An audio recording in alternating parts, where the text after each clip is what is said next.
시간에는 백성들을 구속하는 여자의 후손들, 이 제목으로 하나님의 말씀을 살펴보도록 하겠습니다. 하나님께서는 여자의 후손을 통해서 백성들을 구속을 하시게 되고 그 영과 몸을 살리시게 됩니다.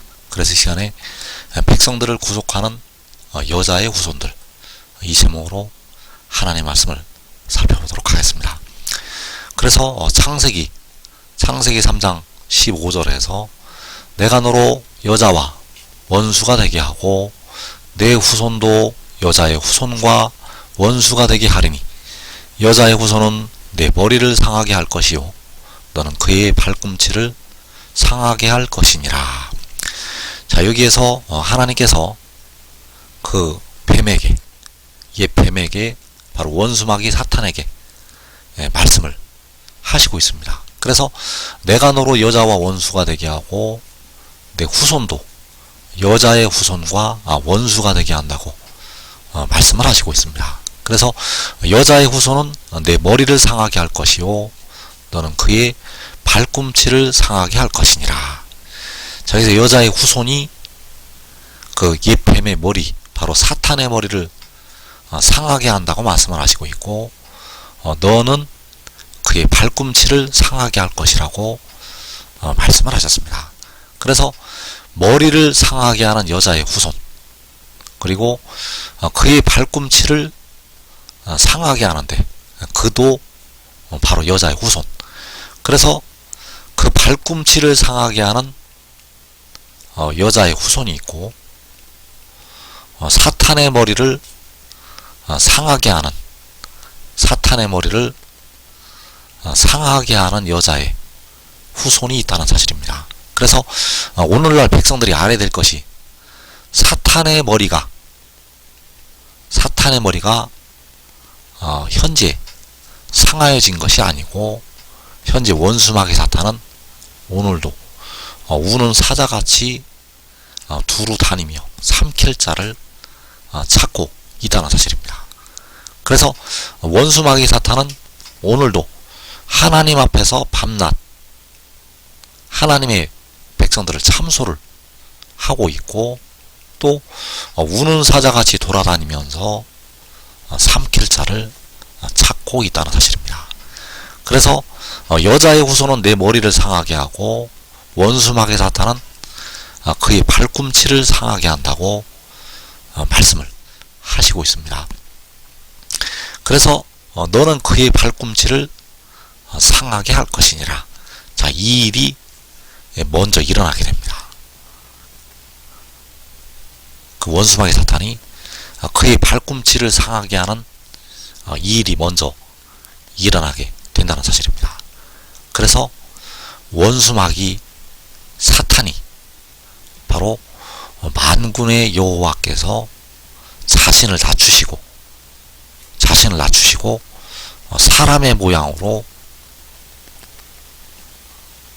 나타나셨다는 사실입니다.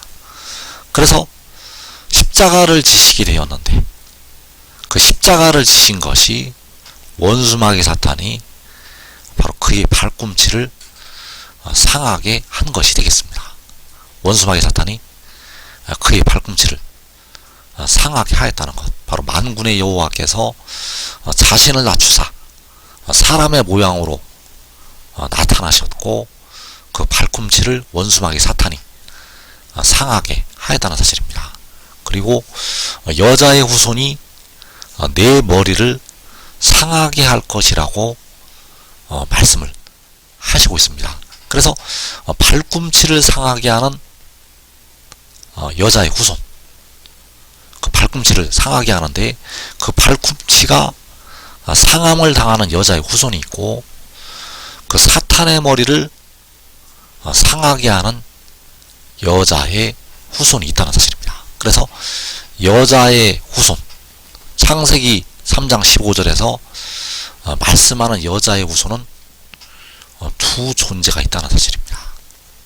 그래서 여자의 후손이 사탄의 머리를 상하게 하는데, 그 여자의 후손이 바로 지혜가 되겠습니다. 그래서 그 지혜가 마지막 날에 사탄의 머리를 상하게 한다는 사실입니다. 그래서 그 일이 이사야서 17장 1절에 나타나 있습니다. 그날의 여호와께서 그 견고하고 크고 강한 칼로 바다에 있는 용을 죽이신다고 말씀을 하시고 있습니다. 그래서 이 바다에 있는 용이 땅과 바다로 쫓겨 내려온 원수왕이 사탄이 되겠는데, 그 용을, 그 사탄을 그 칼로 죽이게 됩니다. 그래서 그 칼로 죽이는 것이 그 사탄의 머리를 상하게 하는 것이 되겠습니다. 그 칼로 죽이는 것은 사탄의 머리를 상하게 하는 것. 그래서 만군의 여호와께서 그날에 지혜를 통해서 사탄의 머리를 상하게 하신다는 사실입니다. 만군의 여호와께서 그 지혜를 통해서 사탄의 머리를 상하게 한다는 것. 그래서 여자의 후손에는 두 존재가 있습니다. 그래서 만군의 여호와께서 자신을 낮추사 동정녀 마리아를 통해서 나시게 됩니다. 동정녀 마리아를 통해서 나신 주님께서는 본래가 만군의 여호와 아버지가 되시겠습니다. 아버지께서 자신을 낮추사 종의 형체로 사람의 모양으로 나타나신 것이 되겠습니다. 그래서 동정녀 마리아, 그 여자의 후손으로 여호와께서 오시게 되었다는 사실입니다. 또 동정녀 마리아, 그 여자의 후손으로 나시게 되었다는 것. 그래서 여호와께서 육신으로 다윗의 혈통에서 나시게 됩니다. 그리고 두 번째로 지혜가 나게 됩니다. 자, 이 지혜가 나게 되는데, 이 지혜는 위에 있는 예루살렘을 통해서 마지막 날에 나게 됩니다. 그래서 동정녀 마리아도 여자가 되겠고, 이 위에 있는 예루살렘도 여자가 되겠습니다. 그래서 여자의 후손으로 만군의 여호와께서 그 육신으로 나시게 되고, 그 여자의 후손으로 지혜가, 그 영이 나게 됩니다.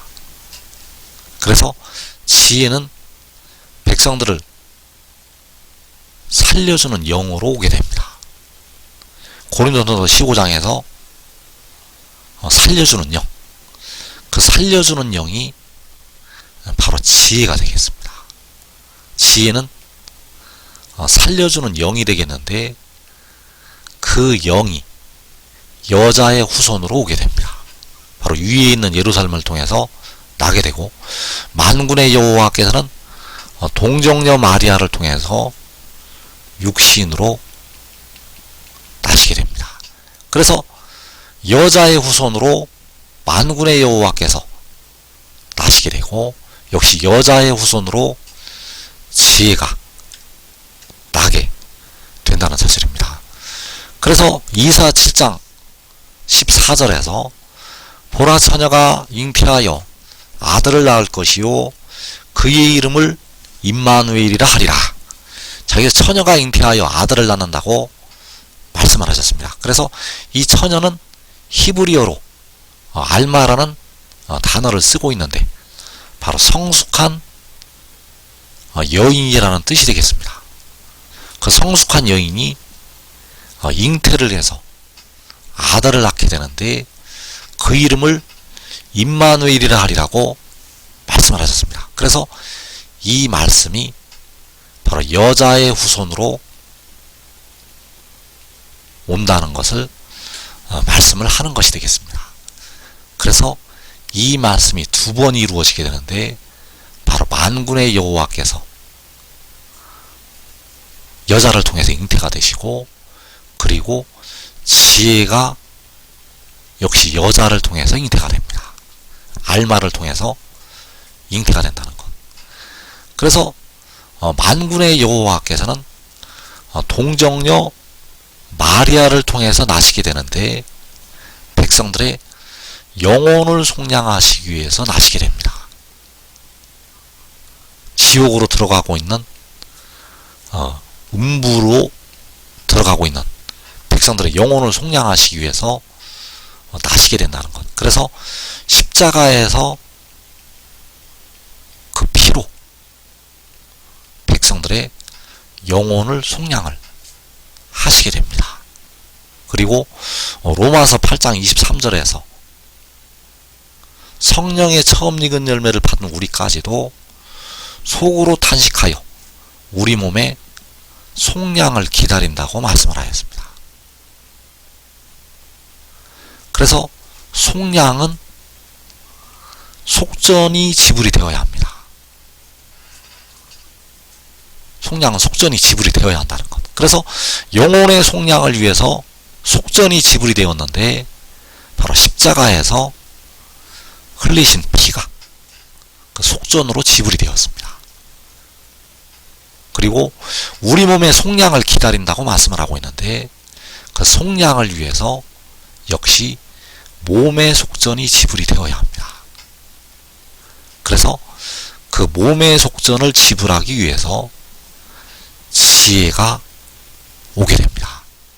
그래서 지혜는 위에 있는 예루살렘을 통해서 오게 됩니다. 그래서 지혜가 온 것은 백성들의 몸의 속량을 위해서 오게 됩니다.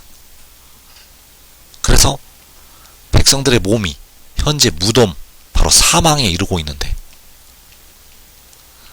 무덤에 들어가는 그 몸을 위해서, 무덤에 들어가는 몸을 위해서 그 영혼을 제물로 드리게 됩니다. 이사야서 53장 10절 이하에서 자기의 영혼을 제물로 드린다고 말씀을 하고 있습니다.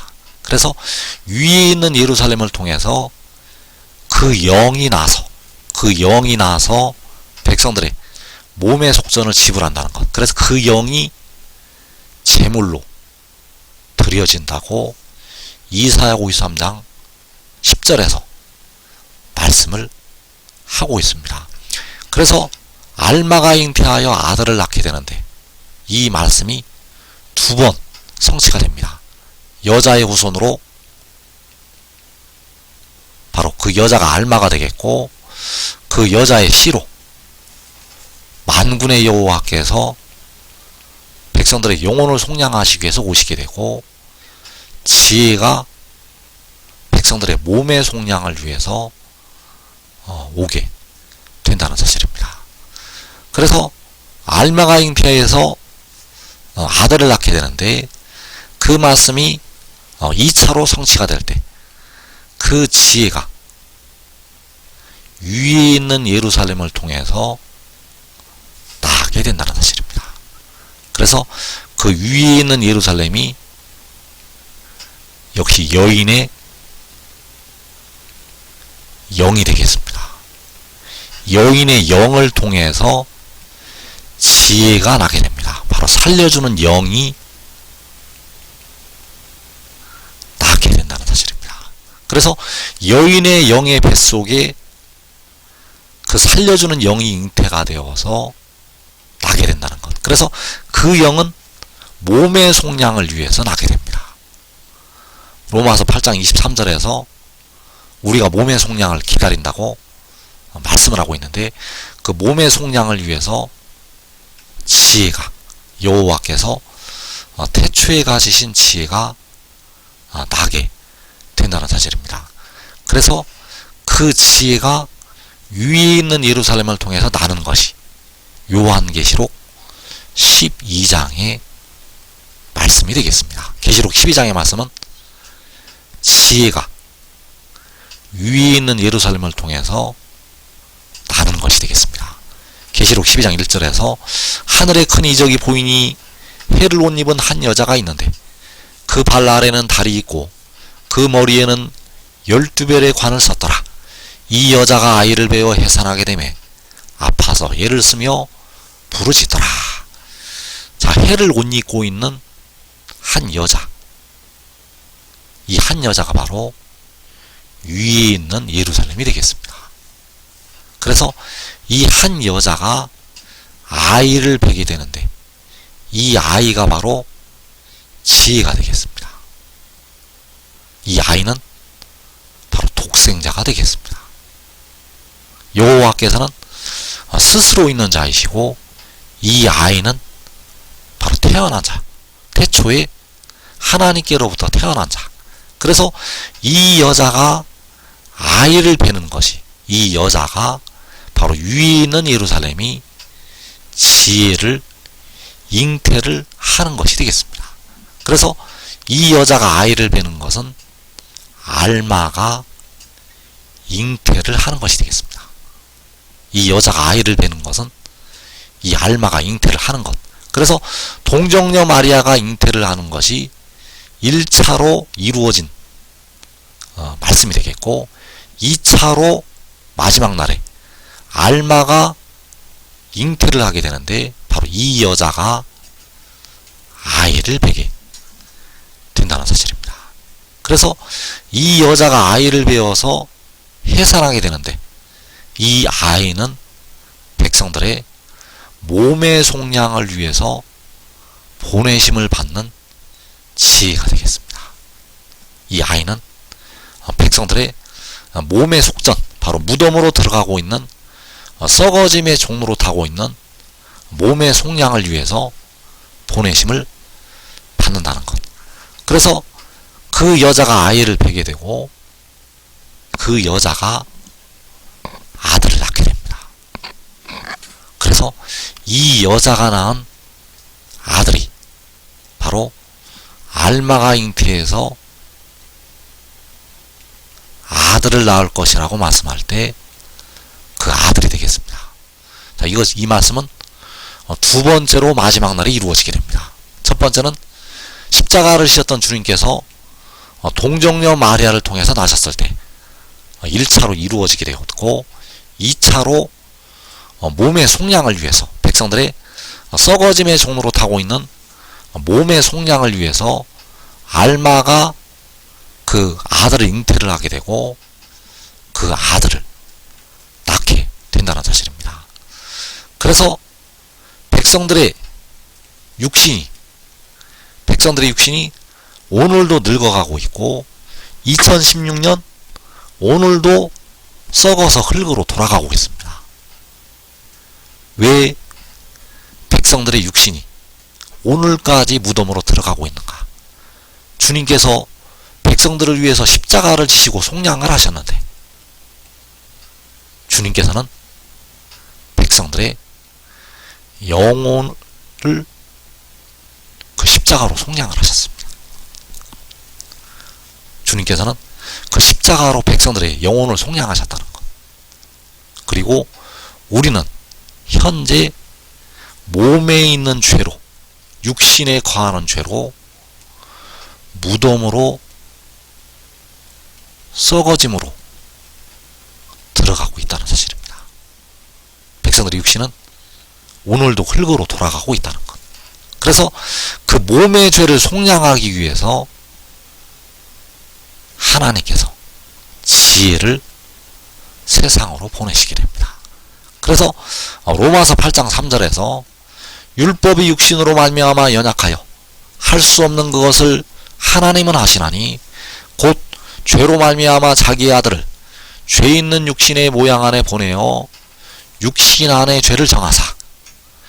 자, 여기서 육신으로 말미암아 연약하여. 자, 연약한 육신. 이 연약한 육신은 오늘도 죽음에 이르고 있다는 사실입니다. 그래서 그 연약한 육신은 아무리 회개를 많이 해도 육신에 거하는 죄가 사라지지를 않습니다. 영혼의 죄는 주님의 피로 씻음을 받는데 육신의 죄는 사라지지를 않는다는 것. 그래서 100일을 금식기도 할지언정 육신에 거하는 죄는 없어지지가 않습니다. 새벽 기도를 100년을 쌓아도 육신의 죄는 사라지지가 않습니다. 늙어서 죽기까지 백성들 육신의 죄는 사라지지가 않습니다. 그래서 그 연약한 육신의 죄로 말미암아 자기의 아들을 보내시게 됩니다. 그래서 여기서 보내시는 자기의 아들이 지혜가 되겠습니다. 여기서 말씀하는 자기 아들은 지혜가 된다는 사실입니다. 그래서 그 지혜를 보내시게 되는데 바로 살려주는 영을 보내시는 것이 되겠습니다. 그래서 그 영을 죄 있는 육신의 모양 안에 보내시게 됩니다. 자기 아들을 살려주는 영을 죄 있는 육신의 모양 안에 보내시게 되고 육신 안에 죄를 정하시게 됩니다. 그래서 육신 안에 죄를 정하신다는 것은 육신 안에 보내심을 받은 그 영에게 죄를 정하시는 것이 되겠습니다. 그 영에게 백성들의 육신의 죄를 정하시게 됩니다. 그래서 백성들의 육신에 거하는 죄가 그 영에게 전가가 되고 그 영이 제물로 드려지게 됩니다. 이 말씀이 바로 이사야 53장 10절에서 자기의 영혼을 제물로 드리는 것이 되겠습니다. 이 방법으로 백성들의 무덤으로 들어가고 있는 그 몸의 죄가 육신의 죄가 속량이 된다는 사실입니다. 이 방법으로 그 영혼을 제물로 드려서 백성들 육신의 죄가 속량이 된다는 것. 그래서 그 몸의 속량을 위해서 지혜가 세상으로 보내심을 받게 됩니다. 그래서 하나님이 세상을 이처럼 사랑하사 독생자를 주신 것은 백성들의 썩어짐의 종로로 타고 있는 몸의 속량을 위해서 주신 것이 되겠습니다. 이제 그를 통해서 이 마지막 날 피와 물이 백성들에게 임하게 되고 백성들의 영과 몸의 죄가 모든 죄가 씻음을 받게 되고 영생으로 들어가게 된다는 사실입니다. 그래서 그 지혜가 세상에 오게 되었는데 그 지혜가 세상에 온 것이 바로 이 여자가 아들을 낳은 것. 그래서 24년 전 여름에 한 여인이 이 말씀을 증거하는 자의 눈앞에서 아들을 낳게 되었습니다. 그 아들은 백성들의 무덤으로 들어가고 있는 몸을 속량을 하기 위해서 이 세상에 보내심을 받은 것이 되겠습니다. 그래서 시편 2편에서 말씀을 하고 있는 여호와의 명령, 그 여호와의 명령이 백성들의 육신의 죄로 말미암아서 자기 아들을 보내신 것이 되겠습니다. 백성들의 연약한 육신의 죄로 말미암아서 자기 아들을 보내신 것. 그래서 시편 2편 7절에서 내가 여호와의 명령을 전하노라. 여호와께서 내게 이르시되 너는 내 아들이라 오늘 내가 너를 낳았도다. 자, 오늘 내가 너를 낳았다는 것이 만군의 여호와께서 살려주는 영을 낳으셨다는 것이 되겠습니다. 만군의 여호와께서 살려주는 영을 낳으셨다는 것. 바로 여자의 후손으로 온 것이 되겠습니다. 그래서 오늘 내가 너를 낳았다는 이 말씀이 계시록 12장에서 여자가 아들을 낳은 것이 되겠고, 로마서 8장 3절에서 자기의 아들을 육신 안에 보내신 것이 되겠습니다. 이 일이 바로 하늘의 일이요, 이 일이 바로 믿음으로 믿음에 이르게 한다고 할 때 두 번째 믿음에 이르게 하는 복음의 말씀이 되겠습니다. 그래서 이 말씀을 증거하는 것을 믿고 따르는 자들은 자기와 자기의 가족이 이 땅에 임하는 큰 시험의 때를 면하고 살아서 영생으로 들어가게 되겠습니다.